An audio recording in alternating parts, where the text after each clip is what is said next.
PetNomads, where the wild whispers and the unseen comes to life. It doesn't scream, it doesn't soar, it doesn't even flap very well. This is not the bird you'd expect to find at the edge of extinction. It's green, it waddles, it hides during the day, and when the night falls, it walks silently through the underbrush, like a plush ghost of a time long gone. Meet the Kakapo, the flightless, nocturnal, and critically endangered parrot that lives only in New Zealand. A creature so strange, so rare, and so beloved, it became the soul of a nation. But behind the fluff lies tragedy, survival, and one of the most heroic conservation stories ever told. Welcome back, PetNomaderz. Today we travel far from the roaring jungles and scorching deserts. Our path leads us into the quiet, mossy forests of Aotearoa, the ancient name of New Zealand. Here, among ferns and shadows, lives a bird so rare that each one has a name. So precious that entire teams of scientists work night shifts to protect it. So strange, it forgot to fly. This is not your average parrot. This is the Kakapo, and once you meet him, you'll never forget him. Let's begin.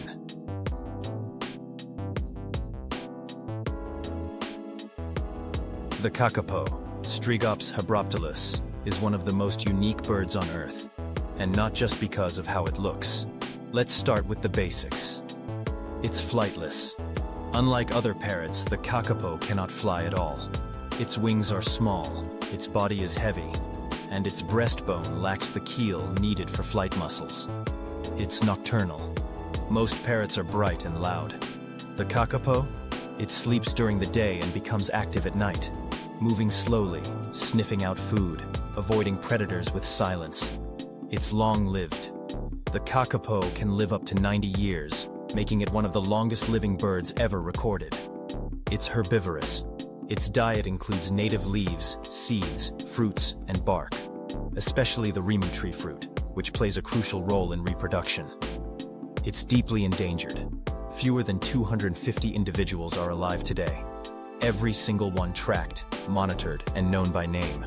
But all of this weirdness didn't evolve randomly. The Kakapo is the product of an island with no natural land predators.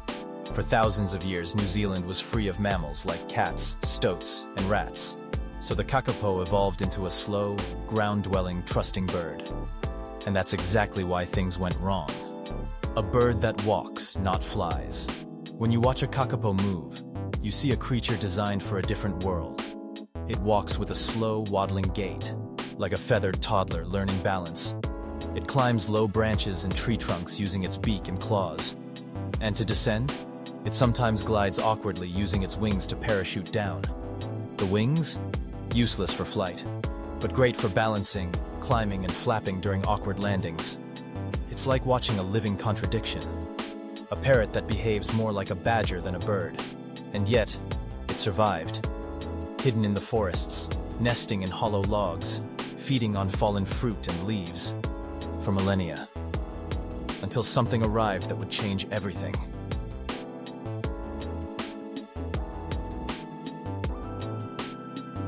For thousands of years, the Kakapo lived in peace.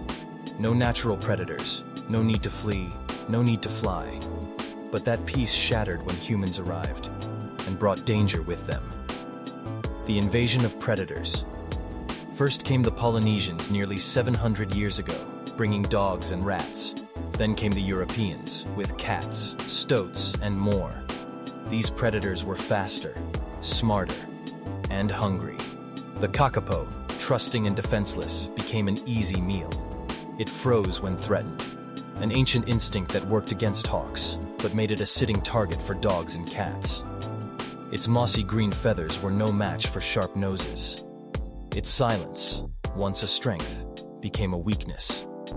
By the early 20th century, the Kakapo had vanished from the mainland, from thousands to a dozen. By the 1970s, scientists feared the Kakapo was extinct, but a handful of survivors were found, all male, living in the rugged Fiordland mountains. No females, no chicks, no hope. Then, a miracle. In 1980, a new population was discovered on Stewart Island, and this time, there were females. but they were surrounded by predators. The solution? Evacuate them. All of them. And so began one of the most ambitious conservation efforts in history.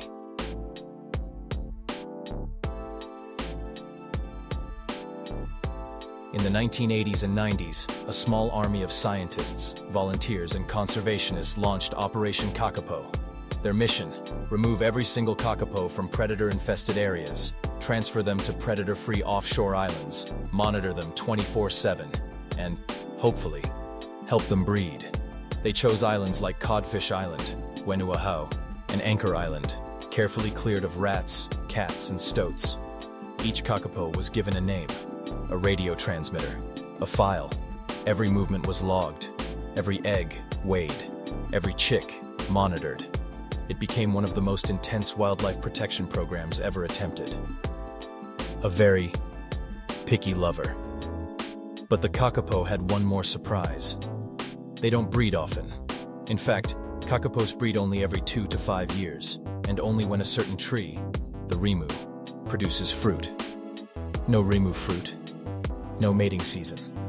And even when they do mate, the success rate is low. Sometimes the eggs are infertile. Sometimes the mothers abandon the nests. So scientists stepped in. They began hand-rearing chicks, supplementing diets, and even using AI-powered vocal mimicry to stimulate mating. They built nest cams. They charted every individual's genetics. And slowly, the numbers began to rise.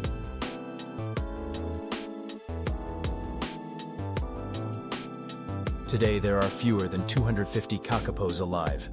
And yet, each one is a victory, a testament.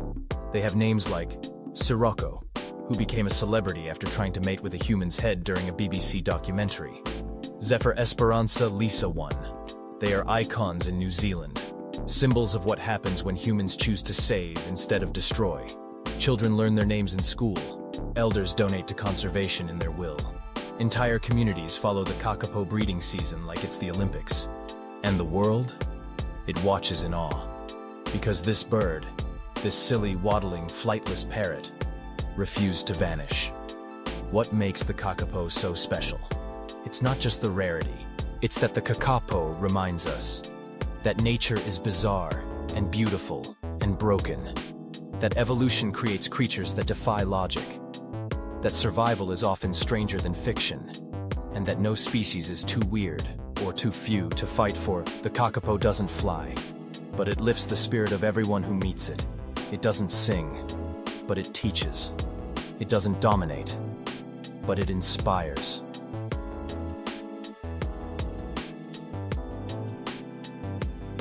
PetNomaderz, you've met parrots before, but none like this. The kakapo is living proof that even the slowest, softest, most awkward creatures can become the heart of an entire nation. In a world rushing forward, this bird slowed us down. In a world full of extinction, this one resisted. If this story moved you, if the kakapo waddled into your heart, then help us keep these stories alive. Like this video, subscribe to PetNomads channel, and join our tribe of wild wanderers. We are the listeners. We are the storytellers. We are the PetNomaderz.